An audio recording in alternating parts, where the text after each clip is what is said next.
വർഷം 2023. അന്നത്തെ ഗതാഗത മന്ത്രിയായ ആന്റണി രാജു ഒരു നിയമം പാസാക്കുകയാണ്. ഇനി മുതൽ എല്ലാ ടൂറിസ്റ്റ് ബസ്സുകൾക്കും ഒരു നിറം, വെള്ള, ഒരു യൂണിഫോം. ബസ് പ്രേമികൾ അതിനെതിരെ ശക്തമായി പ്രതികരിച്ചു. പക്ഷേ അതിനൊന്ന് ഫലം ഉണ്ടായില്ല.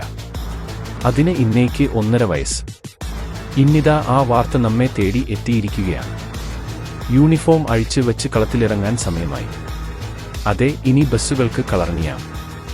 അതിനുള്ള നീക്കങ്ങൾ അണിയറയിൽ നടന്നുകൊണ്ടിരിക്കുകയാണ്. 5-6 ലൈറ്റും പാട്ടും കൂത്തുമില്ലെങ്കിൽ പിന്നെന്ത് ബസ്, എന്ത് യാത്ര. മുതുകുളത്ത് വരിക, അവിടെ OKPയുടെ വീട് ചോദിച്ചാൽ മതി. ലാൻഡ്മാർക്ക് എന്തെങ്കിലും പറയും. മുതുകുളത്തിന്റെ ലാൻഡ്മാർക്ക് തന്നെ OKPയുടെ വീടാണ് വെച്ചേ.